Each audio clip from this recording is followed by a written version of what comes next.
Bueno, muy bien. Bueno, buen día a todos. Gracias, Georgie. Gracias primero por la invitación. Está haciendo varias charlas. No sé si voy a poder ser tan entretenida como Angie la semana pasada, que seguro las que estuvieron la pudieron disfrutar.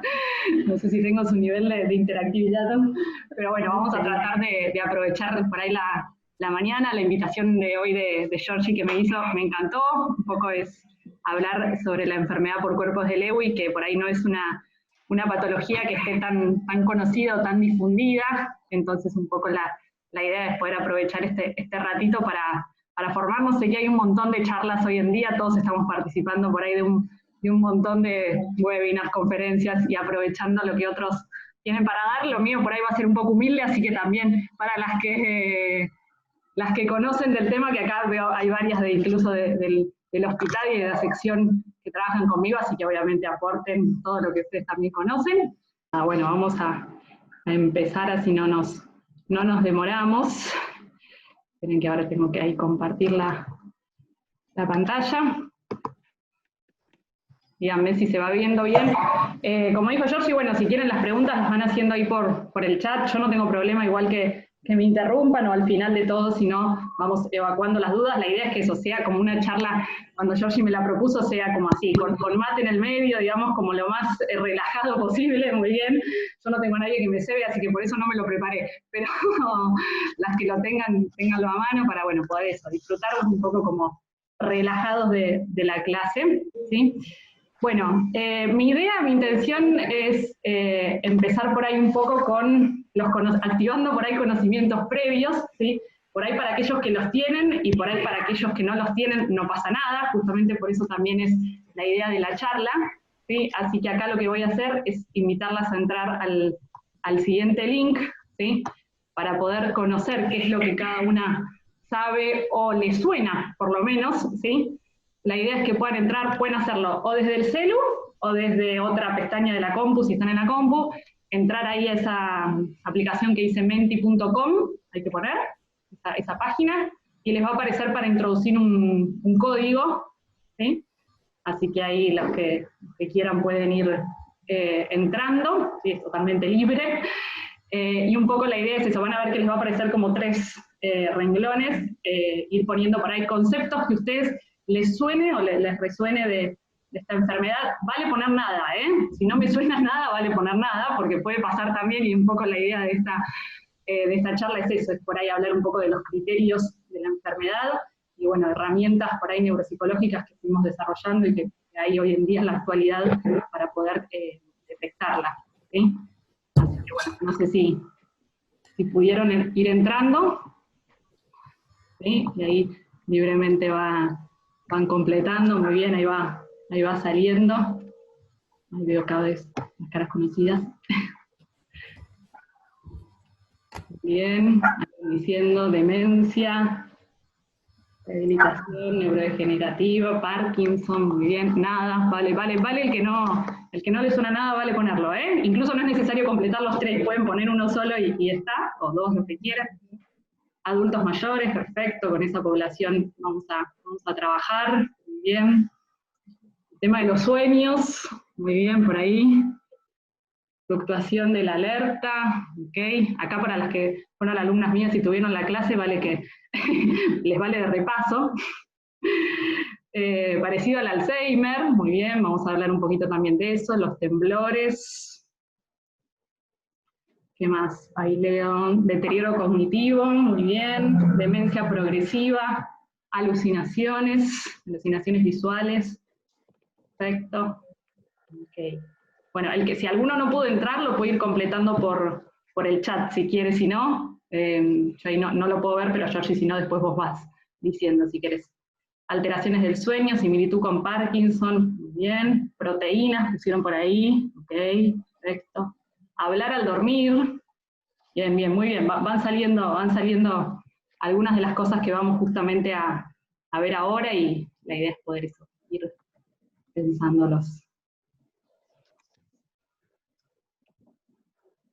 Muy bien, ahí sale lo motriz también, vamos a ver un poco de eso.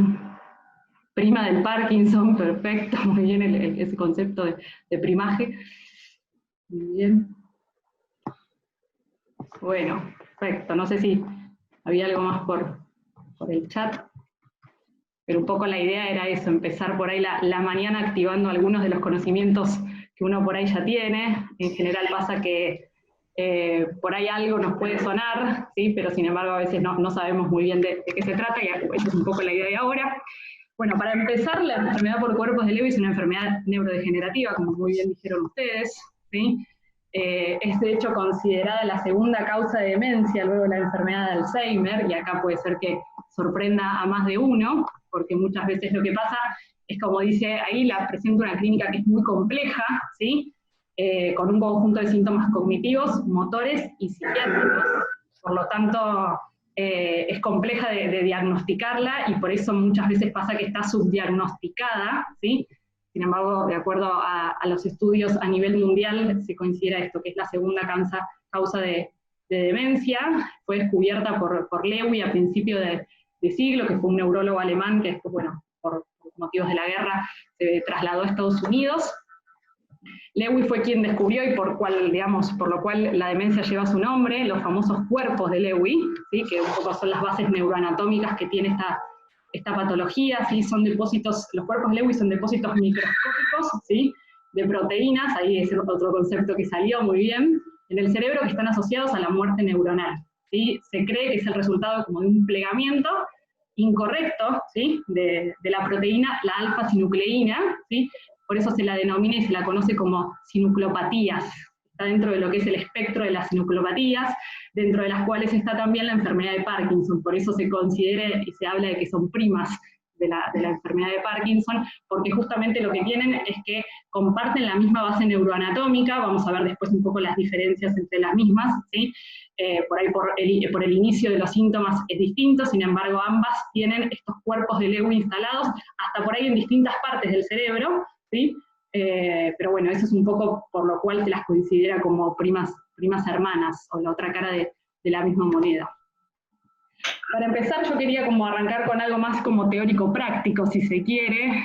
Acá este artículo es el consortium que se hizo en el 2017, son los últimos criterios que están sacados con el grupo de McCabe, que es como el grupo a nivel mundial que estudia, digamos, esta demencia. Es el cuarto consenso que se hace de esta demencia. Los últimos criterios que teníamos eran del 2005, y bueno, hace unos años se actualizaron.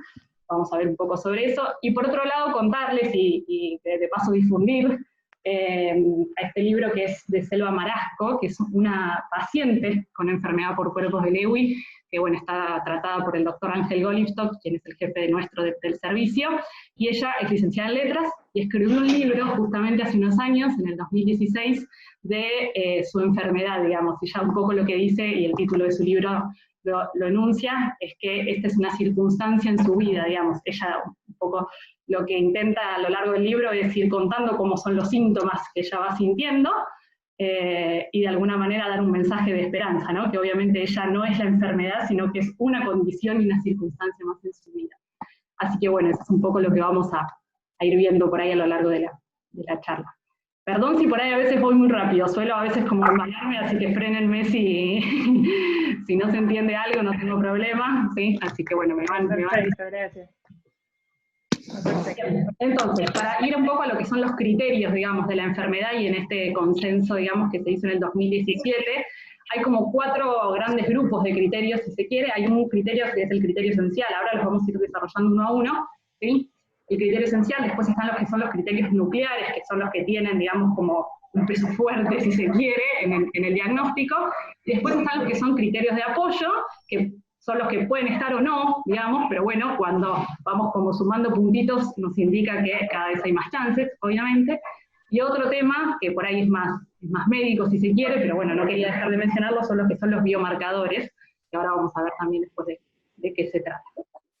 Bien, entonces, el criterio esencial que tiene la demencia por cuerpos de Lewy es, como lo dice la misma palabra, es una demencia, ¿sí? Por eso ahí uno de los conceptos que salían es este, ¿sí? Como todos sabemos, una demencia es una enfermedad neurodegenerativa, es decir, las neuronas van como muriéndose, ¿sí? Esto es progresivo. Obviamente que la evolución de los síntomas es distinta en cada paciente, si no todos evolucionan al mismo tiempo, ¿sí? pero sí se sabe que, bueno, que pasito a pasito se va, digamos, de alguna manera cayendo, esto es así, digamos, no podemos, es algo como contra lo cual no podemos luchar, pero bueno, obviamente sí tenemos cosas para hacer en estos estudios, ¿no? Eso no quiere decir que uno no tenga nada para hacer.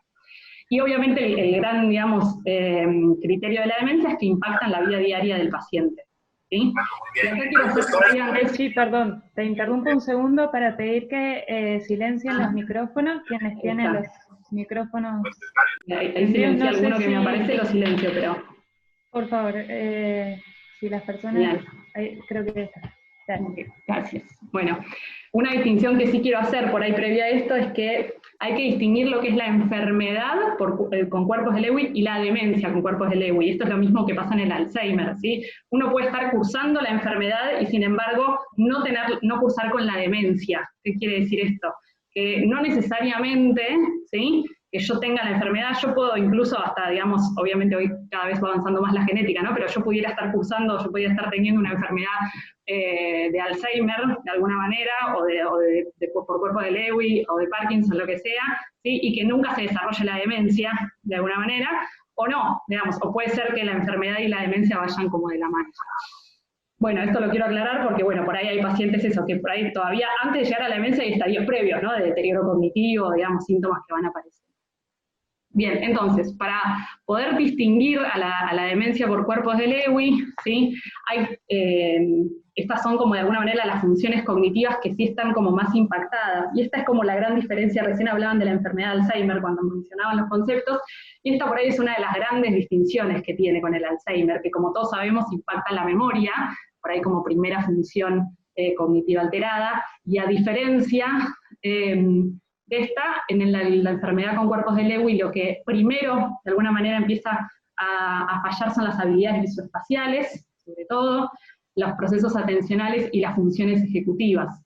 La memoria se ve alterada porque no deja de ser una demencia, pero sin embargo se ve como alterada más en estadios más finales, si se quiere, ¿no? Y que muchas veces pueden tener olvidos, pero que tengan mucho que ver con lo atencional, más que con la memoria en sí. Esta por ahí es como un gran concepto para diferenciarlo del Alzheimer.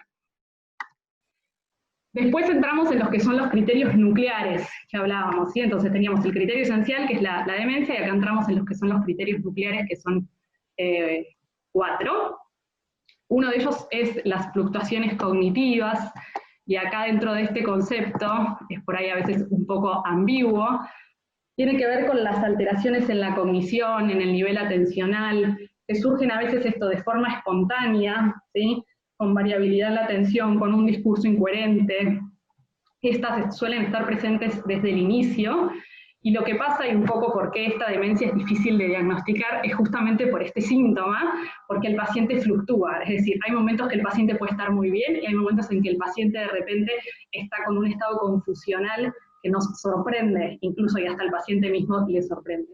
Y acá quiero dejar una frase justamente de Selva Marasco, que es esta paciente escribió el libro, ella misma lo describe en su libro así, dice: lo que me llamaba la atención era que los síntomas no siempre se daban todos al mismo tiempo, y a veces se agudizaba alguno y se aminoraba otro, y en general mi deterioro cognitivo fluctuaba. A veces me confundía y a veces no. Y esto por ahí es lo que hace difícil a veces el diagnóstico, porque pasa mucho que el paciente hay días que puede estar muy bien y días que de repente le cuesta hasta poner la llave en la puerta, digamos, o sea, es realmente por ahí a veces muy notorio la fluctuación, y hay veces que son más leves.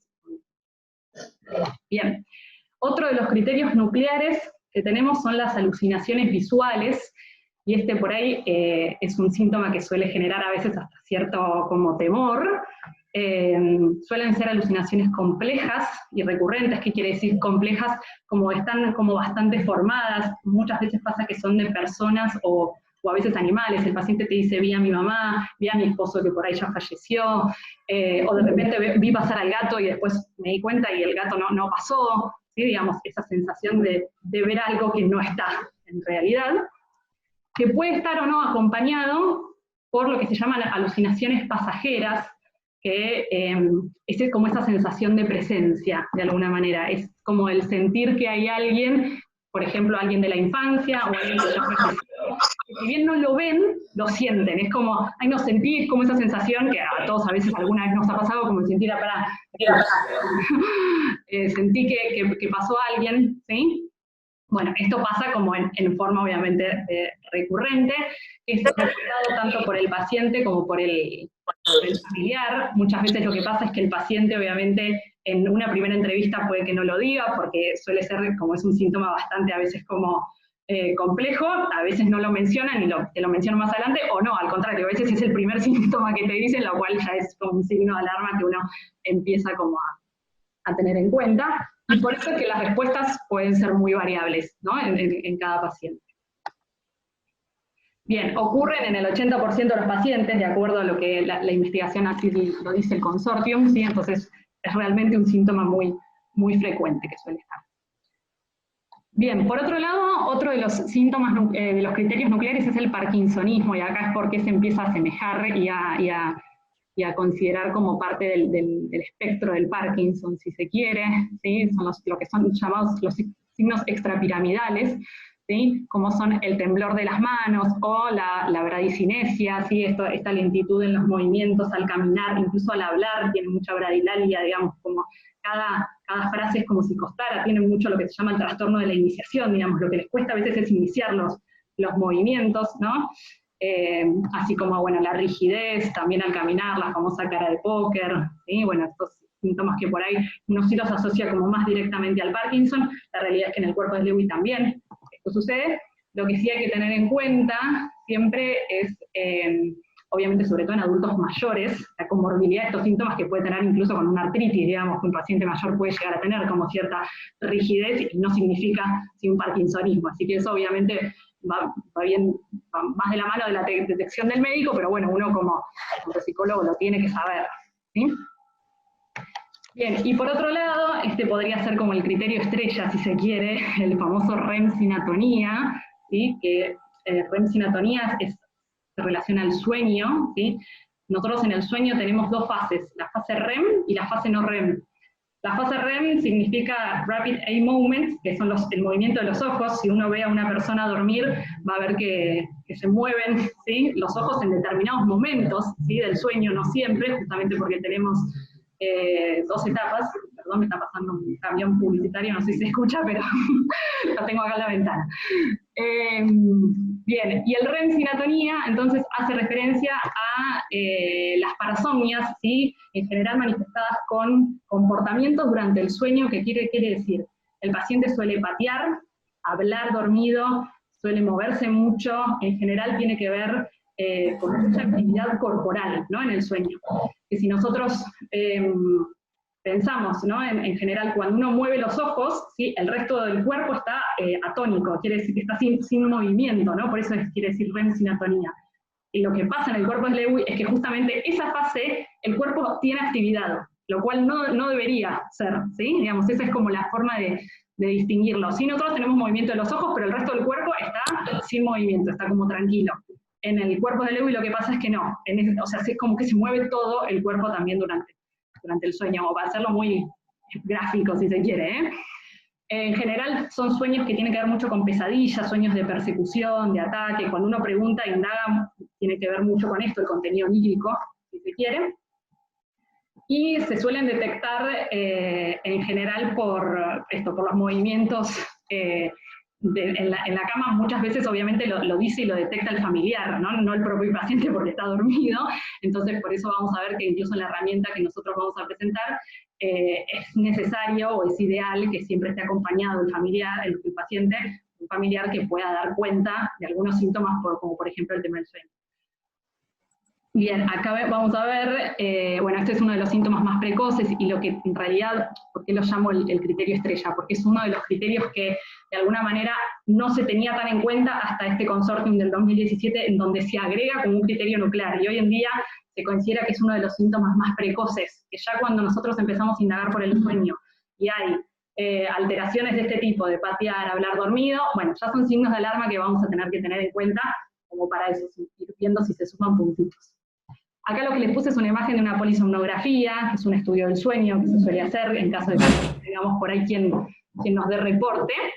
Y fíjense, donde están las flechas verdes, el paciente A es un paciente control, el paciente B es un paciente con cuerpos de Lewy, y donde están las flechas, ¿sí? Las flechas verdes y las flechas rojas indican justamente el movimiento corporal. La segunda flecha particularmente indica el movimiento de las piernas, así que fíjense, miren la diferencia en la polisomnografía de un paciente, digamos, de un estudio de sueño normal con un estudio de sueño patológico, en cómo es el movimiento, ¿sí? Cómo se detecta el movimiento de las piernas, especialmente en este paciente, en este caso. ¿Sí? Bien, hasta ahí vamos, por ahí no sé si voy muy acelerada. Bien, acá tenemos... Gracias. ¿Sí? Bien, gracias. Lo que son los criterios de apoyo, que eran los que decíamos que, bueno, pueden estar o no, pero bueno, si están, siguen sumando puntitos, ¿sí? Y dentro de esto se considera lo que es la hipersomnia, que es esa somnolencia diurna, digamos, un paciente que está todo el tiempo como abatatado, está todo el tiempo como cansado. Más atrás, ¿de qué sería? Se duerme durante el día, ¿sí? Después está lo que es la hiposmia, ¿sí? Que es la pérdida del olfato. Mira, por el empiezan a... Creo que hay algún micrófono abierto, pero no lo detecto. Son pacientes que van perdiendo el olfato, ¿sí? de las cosas, entonces ya es también otro síntoma a tener en cuenta. Esto todo son preguntas de evaluación, ¿no? Digamos, preguntas que uno después va a ir haciendo en la evaluación clínica. Después hay pérdidas transitorias de conciencia, ¿sí? Pacientes que por ahí se desvanecen, ¿no? Estos episodios como de confusiones o de fluctuaciones que pueden llegar a tener.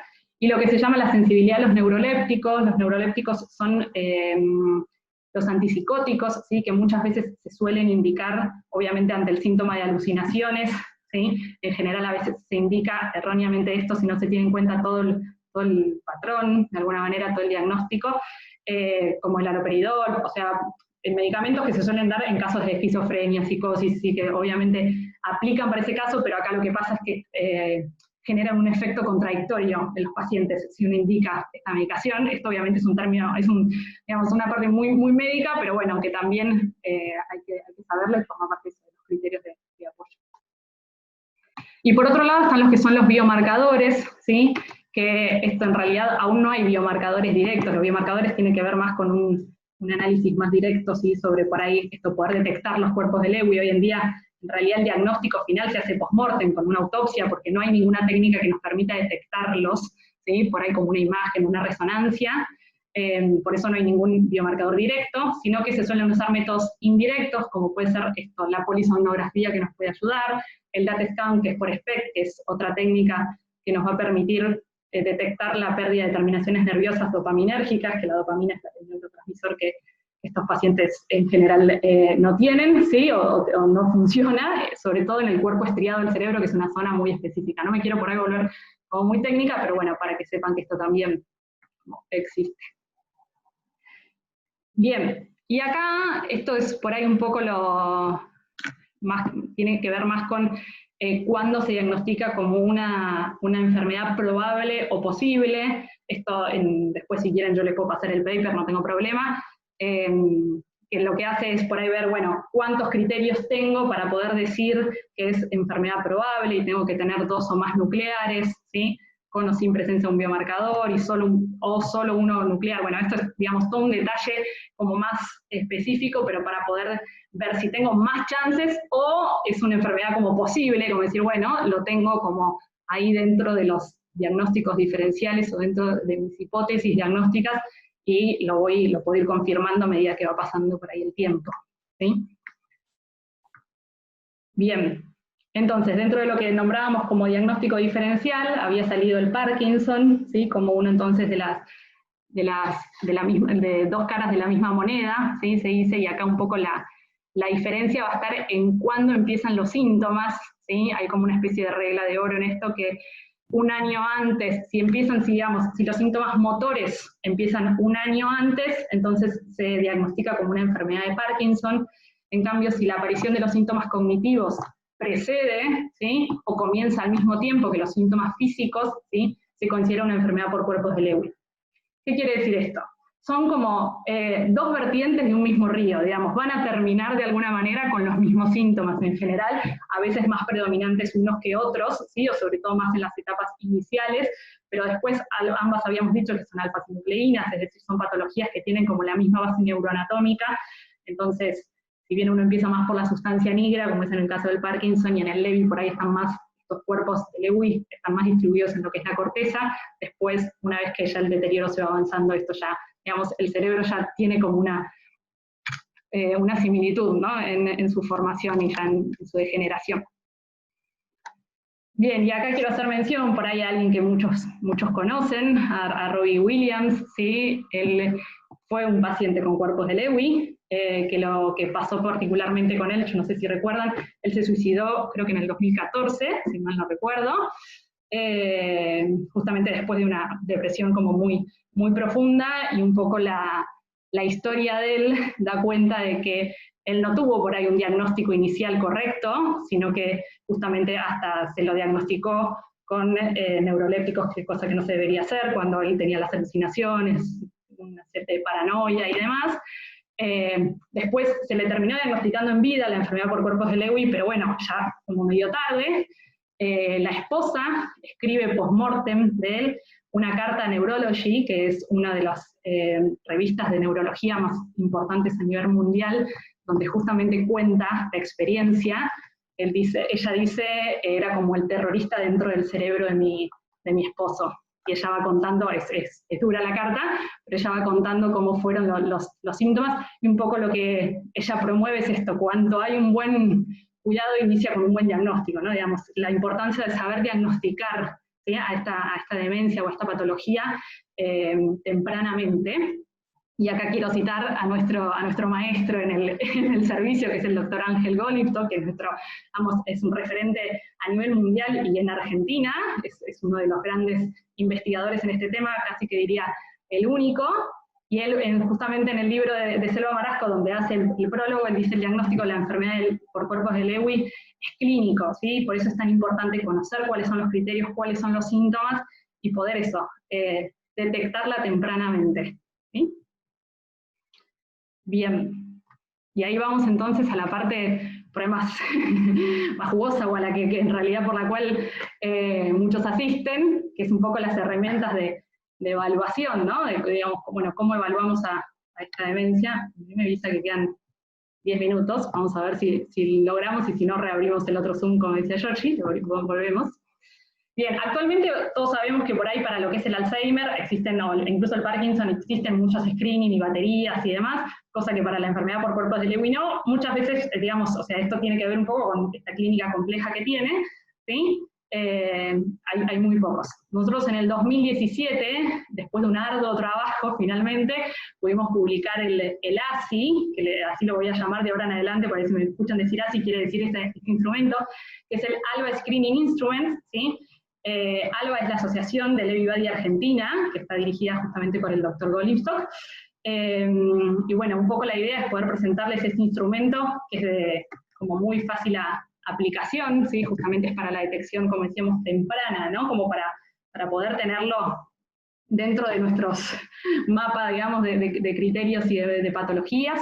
Van a ver que es muy fácil de aplicación, es no invasiva, es muy económica, si se quiere, y lo interesante es que es accesible a profesionales de la salud, no médicos, digamos, como muchos de los que hoy estamos acá, que somos más de la rama PSI. Bien, el instrumento consta de 17 preguntas, ¿sí? En total es un protocolo de screening, por lo tanto esto no dura más de 10-15 minutos, ¿sí? A la hora de tomarlo. Tiene un puntaje total de 24 y está dividido como en 3 grandes partes.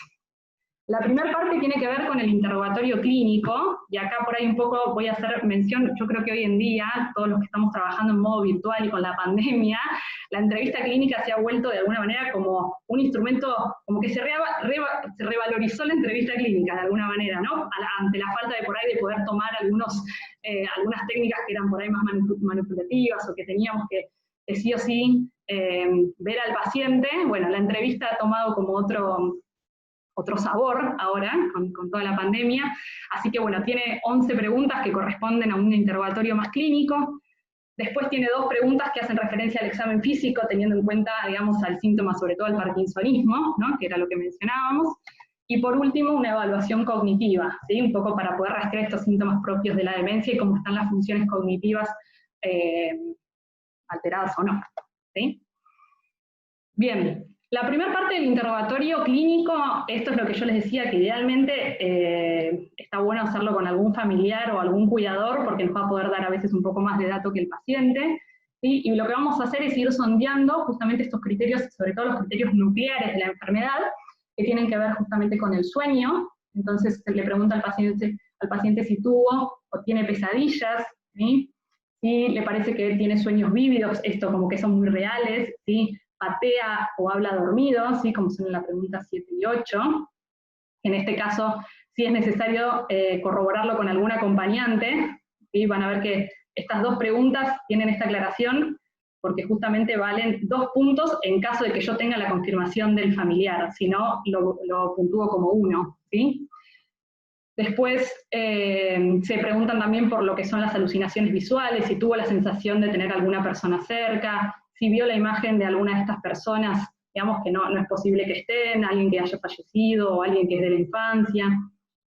Y por último, el interrogatorio clínico tiene la pregunta sobre las fluctuaciones cognitivas, ¿sí? Que es esto de, ¿ha tenido algún episodio de confusión, aunque sea durante un contexto de internación? Y si podría usted decir si su estado mental va cambiando durante el día o durante los días, ¿no? Esto de poder ir sondeando. Son pacientes que en general tienen registro de esto, como les mostré, digamos, la frase de Selva, donde ellos registran, como hay días que estoy muy bien y hay días que no, digamos, y que me doy cuenta que no tengo como la misma lucidez, ¿sí? Que otros. Así que es un síntoma que suele aparecer. Después tenemos lo que es el examen físico, que en esto tiene que ver justamente con el parkinsonismo, ¿sí? Sobre todo con lo que son los temblores, el temblor de reposo y el temblor postural, ¿sí? Tiene que ser un temblor que sea evidente y visible a primera vista. Obviamente nosotros en realidad, o sea, no somos médicos por ahí para diagnosticarlo, pero sí para poder verlo, y obviamente estos son como signos de alarma que nos van dando cuenta, ¿sí? Lo que hacemos es pedirle al paciente que, en el caso del temblor postural, extienda los brazos, sí, que los levante. Entonces yo tengo que ver si ahí hay algún tipo de temblor, sea en una mano o en las dos. En general lo que sucede en estas patologías es que el temblor empieza asimétrico, es decir, empieza más de un lado y después se termina, cuando la enfermedad ya está avanzada, termina pasando a los 2 lados del cuerpo. Y por otro lado el temblor de reposo, que es que el paciente apoye las manos relajadas, bueno, no se ve ahora con la compu, pero tiene que apoyar las manos en la mesa, ¿sí? En forma relajada, sin ningún tipo de tensión, y ver si ahí también existe ese temblor, ¿sí? Por eso están los dos, temblor de reposo y postura. Bien, esto se puntúa así, con 1 o 0, digamos. La puntuación en ese sentido van a ver que es muy, muy sencilla. Y por último llegamos a la parte de la parte cognitiva, ¿sí? Donde se van a evaluar justamente algunas de estas funciones que habíamos mencionado que están alteradas en el Levy. Y acá quiero hacer una aclaración que en este caso sí la puntuación lo vale, es que como a mayor puntuación que yo tengo en el ASI, que es este screening, mayor probabilidad de demencia, ¿sí? Obviamente si el paciente en este caso resuelve bien, yo le puntúo como 0, ¿sí? Porque es decir, no tiene fallas. Entonces esto sí, acá hay que tener en cuenta, incluso está aclarado en el protocolo, así que no se preocupen, pero dice, cada respuesta negativa suma 1 punto, es decir, cuando el paciente falla, yo le sumo, ¿sí? 1 punto, por ahí a diferencia de lo que solemos hacer en los test de screening o en las evaluaciones, ¿no? Habitualmente. Bien, y acá vamos a ir evaluando distintas funciones, ¿sí? Por un lado lo que es la fluencia semántica, que también se vio que está, digamos, descendida, es simplemente pedirle al paciente que en 1 minuto diga la mayor cantidad de palabras que pueda, de animales que pueda, ¿sí? Si el paciente dice menos de 12, ¿sí? Ahí se puntúa con 1, pues se espera que pueda decir un paciente, espera que pueda decir más.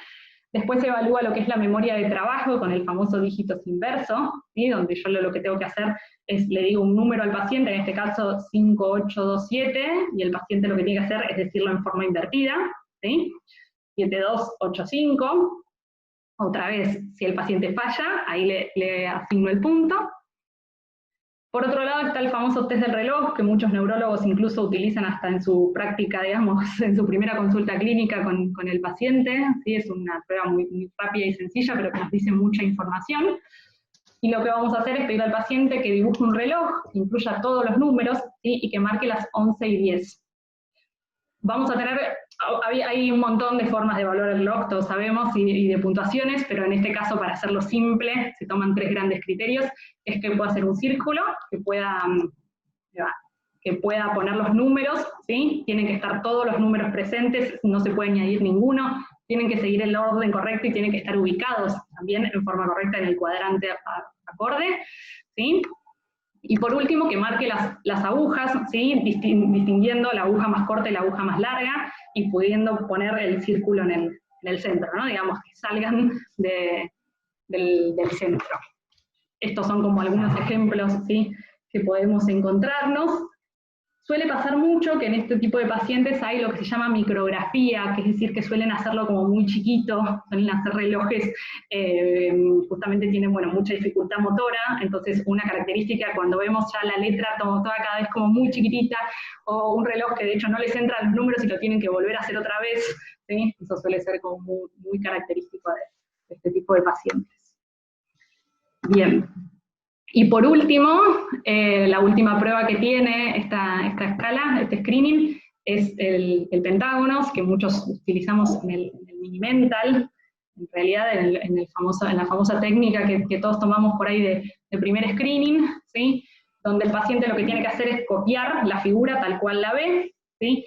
Y acá hay dos criterios, ahora por ahí vamos a hablar un poquito más de este, que es el siguiente artículo que publicamos. No sé cuántos minutos me quedan porque no lo veo. Ah, 1 minuto, ¿no? Ahí está. Bueno, creo que termino con este y después abrimos el otro. Bueno, el pentágono justamente lo que tiene que hacer es copiar, ¿sí? Y se le va a asignar un punto si falla, ¿sí? Tienen que estar las dos figuras intersectadas, ¿sí? Por eso está, digamos, tiene que formarse como una especie de rombo, ¿sí? Una de las dos figuras tiene que tener por lo menos los 5 ángulos, y si el paciente, por ejemplo, hace más de una figura, se va a considerar, ¿sí?, la mejor que tenga. Estos son los llamados criterios flexibles, ¿sí? Ahora por ahí vamos a ver los dos tipos de criterios que hay. Lo que sí no vamos a tener en cuenta, obviamente, para puntuar, es el temblor, porque obviamente es un paciente que puede ser que sea tembloroso su pentágono, la rotación, el tamaño y la simetría, ¿sí? Eso no se va a considerar como mal, ¿sí? Bien, ahí termina entonces el screening, ¿sí? Digamos, la evaluación, que como les decía, por ahí, bueno, fue un poco larga la descripción, pero no tarda más de 10-15 minutos en tomarlo, ¿sí? Hay que tener en cuenta que son pacientes que son lentos, eso sí, así que, digamos, a veces puede ser que la lentitud es propia, digamos, es un rasgo patognomónico de su enfermedad. Bien, y en cuanto a lo que es el análisis cuantitativo, ¿sí? Este es un screening que tiene un puntaje de corte de 9, ¿sí? Es decir, cuando el paciente puntúa 9 o más, ¿sí?, ya estoy como con altas chances de estar, ¿sí?, frente a un paciente con una enfermedad de este tipo. Y acá les voy a dar en realidad una primicia que todavía no está publicada, pero sí que ya está, digamos, como en desarrollo, y que es que nosotros estamos como... Nosotros lo que nos pasó fue que este screening lo sacamos en el 2017, que fue el mismo año en el cual publicaron los nuevos criterios. Por lo tanto, en realidad nuestro trabajo está hecho con los criterios anteriores, ¿sí? Lo que estamos haciendo ahora es como una adaptación, de una reactualización del trabajo y del screening, y la parte estadística ya está resuelta, y en realidad hemos descubierto que ya ahora es con un puntaje de 8 que se puede detectar, es decir, se bajó un punto, lo que quiere decir que al haberse sumado el REM sinatonía como un criterio nuclear, ¿sí?, lo que hace es que es uno de los síntomas, otra vez, con más peso que tiene, ¿sí? Entonces, por eso. Pero bueno, ustedes van a encontrar en el artículo, que después, si quieren, se los puedo compartir, que el puntaje de corte, digamos, oficial todavía sigue siendo 9, ya cuando saquemos el próximo les avisaremos. Bien, es un estudio que se evaluaron con más de 400 pacientes, es decir, realmente tuvo mucho trabajo, llevó su tiempo, y en realidad el gran soporte estadístico que tiene es que tiene como eso, mucha robustez desde ese lado, porque tiene una sensibilidad del 90% y una especificidad del 93%. Esto es realmente muy alto para un test de screening, digamos, o sea, tiene que ser de esta manera para que realmente detecte, ¿sí?, a la persona que sí, a la persona que no, también, ¿sí?, de ambos lados. Así que bueno, eso es un poco como el beneficio que tiene esta técnica. Y este es otro de los trabajos que hace poquito, que sí salió ahora, este está fresquito, en este año finalmente se publicó, que hablábamos, un poco lo que hicimos fue indagar acerca de específicamente la copia de pentágono, de la que hablábamos recién, la última prueba. Lo que queríamos ver era si la copia de pentágono ya podía ser como una especie de síntoma premórbido, es decir, como decir, bueno, si un paciente falla en la copia de pentágono, ya nos estaría indicando, o yo de alguna manera falla en el pentágono en Minimental, bueno, le voy y le tomo el ASI, digamos, de alguna manera, ¿no? Esa sería como para la práctica clínica bien directa. queríamos eso, poder detectar si la copia de Pentágono era o no. Acá están un poco los criterios que yo recién les decía, para poder evaluar, hay como varios criterios, igual que pasa con el test del reloj, pero los dos más fuertes son los criterios que se suelen usar, son los criterios originales, ¿sí? Que estén los 10 ángulos, es decir, de ambas figuras no intersectadas, ¿sí? Por como este rombo que se tiene que formar ahí en el medio de alguna manera, y también el temblor y la rotación obviamente son ignorados. Y lo que son los criterios flexibles, que son los que nosotros usamos para este nuevo trabajo, ¿sí? Es este que yo incluso les comentaba en el ASI, ¿sí? Que tienen que aparecer las dos figuras, sí tienen que estar intersectadas, digamos, en el lugar correcto, no necesariamente, digamos, con que al menos una tenga los 5 ángulos ya se considera correcto, bueno, el temblor y demás, esto es ignorado también, y que se califica la mejor copia, ¿no? En esto por eso son flexibles también, como que se le da más de una chance al paciente para que pueda hacerlo. Bien, y lamentablemente, como pasa muchas veces en la investigación, por ahí uno tiene una idea y bueno, cuando la lleva a la práctica y a la estadística, bueno, no terminan dando siempre los resultados que uno espera, y es que lo que nos pasó en este trabajo es que, bueno, la sensibilidad fue de un 45% y la especificidad de un 80%. Es decir, en realidad no es una técnica tan fiable a nivel estadístico para decir, bueno, si falla acá, ya quiere decir que sí lo voy a tener como un dato, ¿sí? Pero no puedo obviamente hablar con un fallo en esa técnica que estoy ante una posible presencia de cuerpos de Lewy, ¿sí?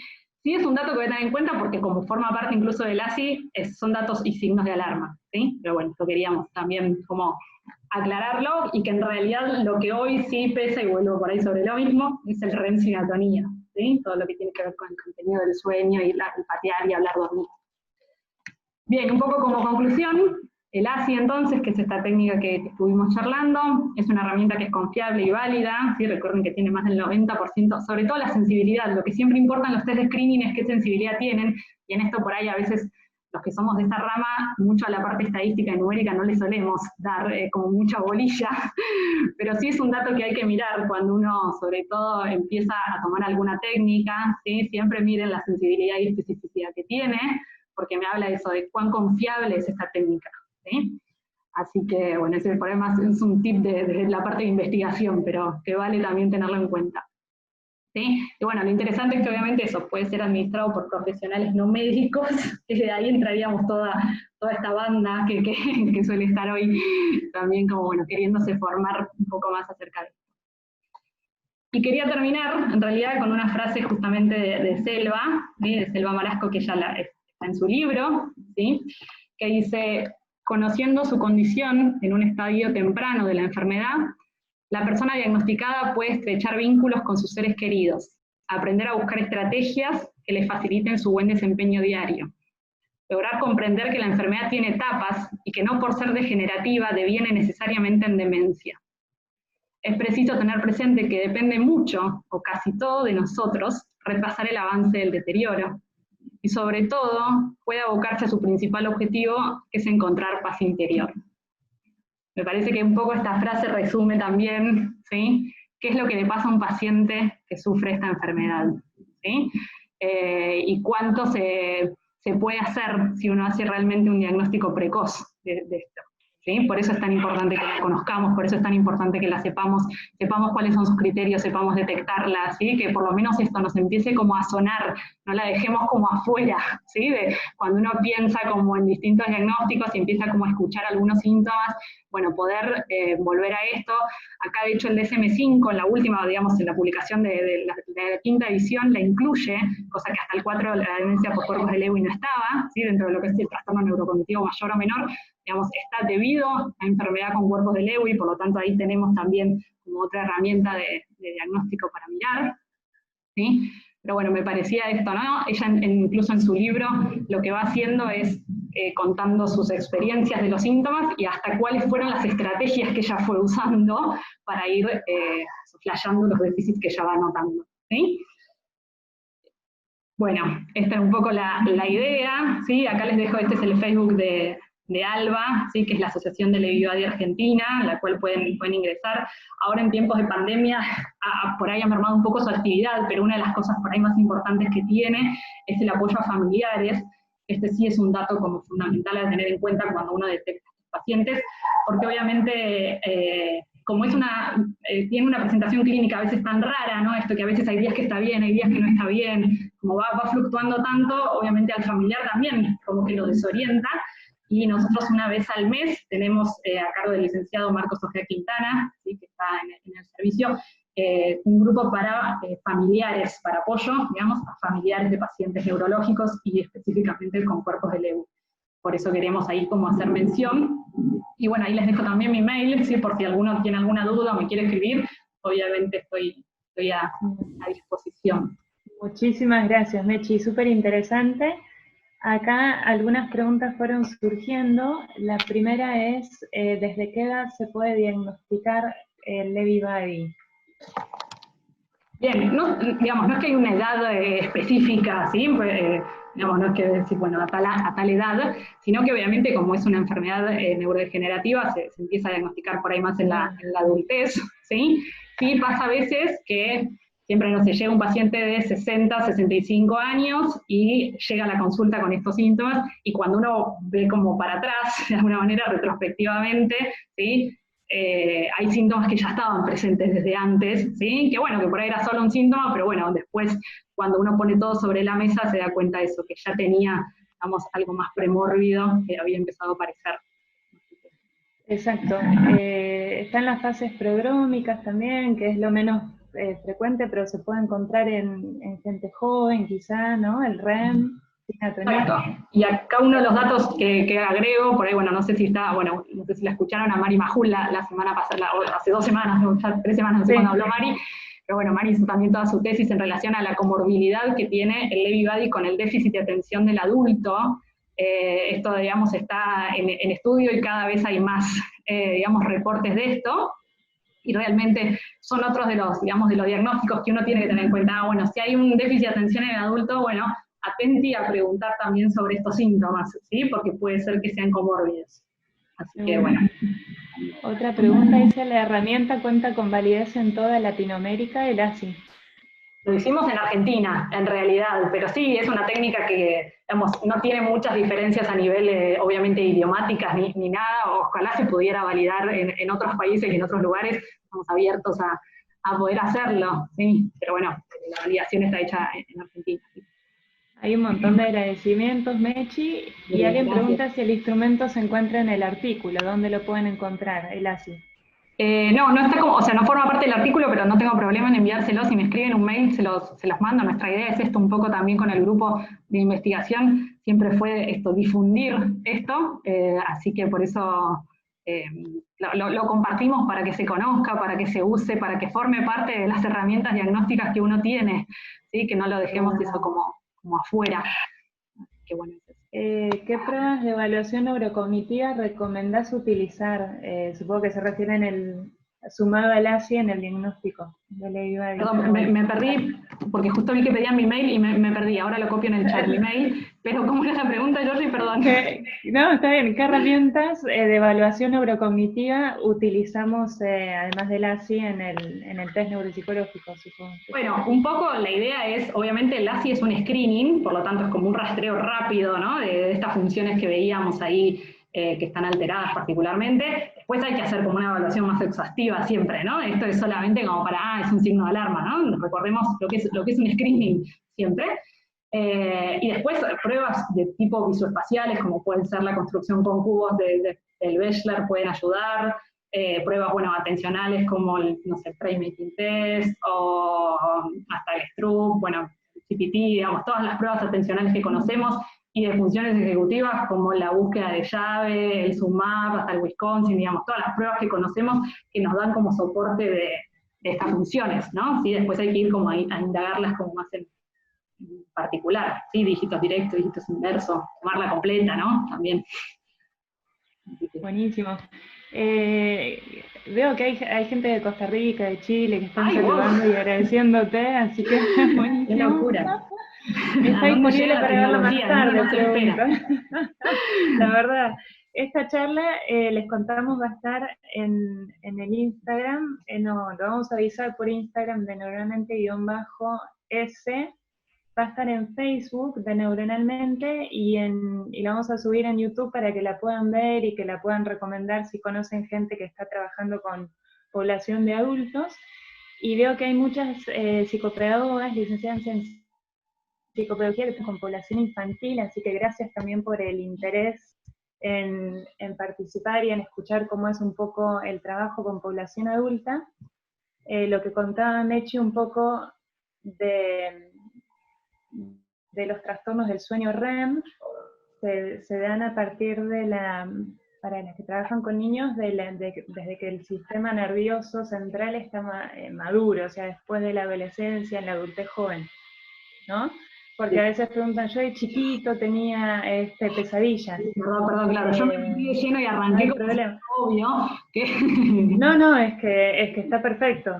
Pero alguien creo que lo había preguntado por ahí, entonces es las pesadillas cuentan si están presentes en el adulto, ¿no, Mechi? Es así, ¿no? Exacto, sí, tal cual, sí, esto estamos hablando de población adulta. Y es cierto que hay muchas, también veo algunas conocidas más dedicadas a niños, así que bueno, para cuando se dediquen a la adultez, tenerlo en cuenta en todo caso. Agradecen las clases y las charlas muy buenas.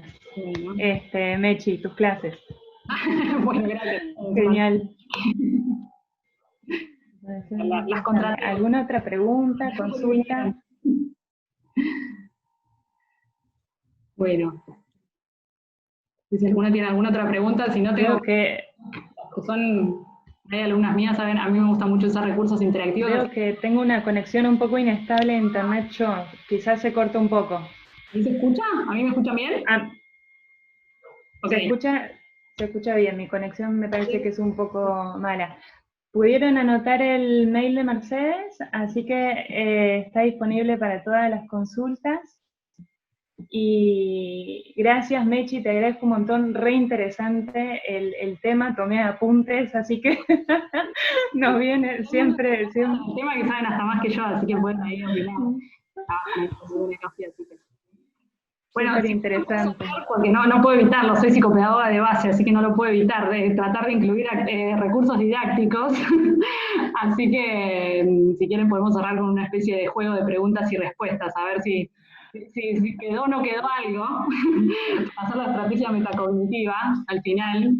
Es cortito, no se preocupen, no es una fase de evaluación. Entonces, lo que les voy a proponer es que entren a otra aplicación, también desde el celu, desde la compu, kahoot.it tienen que poner en este caso, esto es libre, la que quiera participar, ahí les va a aparecer seguramente para que pongan su nombre, pueden poner un seudónimo, no hay problema, pueden inventarse el que quieran, si quieren el propio, y les va a aparecer que tienen que poner un código, que es este que está ahí, 3489.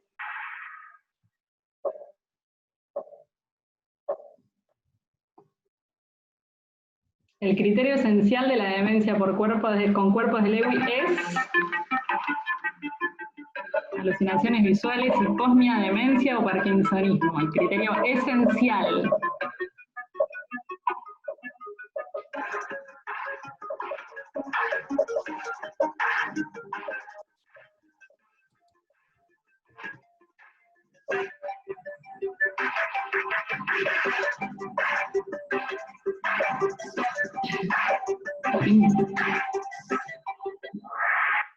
La demencia, efectivamente, el esencial, recuerden, es el primero, digamos, es el que sí o sí para diagnosticar demencia tiene que haber demencia, digamos, ¿no? Esa es un poco la regla. Las alucinaciones visuales, y muy bien como pusieron el parkinsonismo, la hiposmia, son otros criterios de apoyo o nucleares.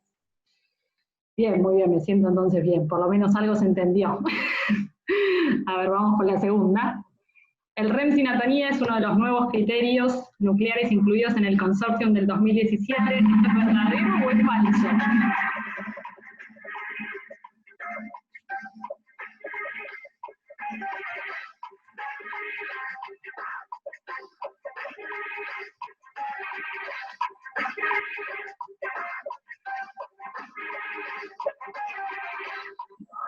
Perfecto, muy bien. Sí, exacto. Es verdadero y es uno de los síntomas así, estrellas. Bien, la última. El ASI o el Alba Screening Instrument es una técnica de detección temprana de la enfermedad. ¿Esto es verdadero o es falso?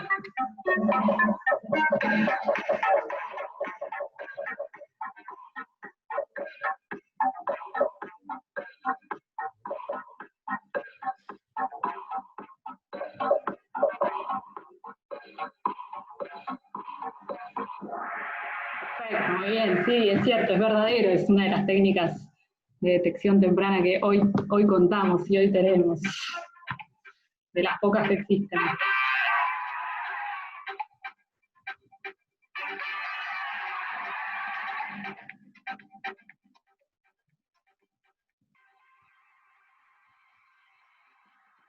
Muy bien, bueno. Qué divertido, buenísimo. Efectivamente contenta.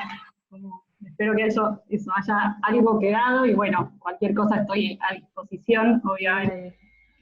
Porque bueno, sé que por ahí, a veces por ahí para algunos puede ser que sea como así mucha información de repente, por ahí otros ya están más acostumbrados y pues, no sé si les sumo demasiado, pero bueno, gracias por el tiempo. Ah, perfecto, la psicopedagogía en el alma.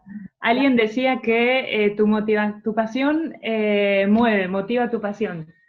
Bueno, Y gracias. saludan desde Colombia, así que gracias a todas las personas que se conectaron. Mil gracias, Mechi. Bueno, Vamos a dejar todo esto, ella lo grabó, así que lo vamos a subir a las redes, supongo que a lo largo de esta semana que va a empezar. Y acá hay un montón de personas en el chat que están agradeciéndote un montón, súper clara, me encantó la genialidad. Para hacernos participar, saludos desde Bariloche, desde Patagonia, desde Colombia. Volveremos a ver, excelente, bueno, gracias. Y los invitamos a estar en contacto con Mechi, que es súper generosa para compartir conocimientos, artículos, el material y todo, la verdad que es un... No, y sigan a las redes de Georgie, que Georgie es una genia, es la que está detrás de Neuronalmente, así que seguramente creo que hay más charlas planeadas, así que bueno, síganla que... Sí, está Meli también acá, que es de Neuronalmente, y vamos a estar proponiendo más charlas para la comunidad y para profesionales, así que sí, los invitamos a estar en contacto en las redes. ¿Sí? Muchas gracias a todos por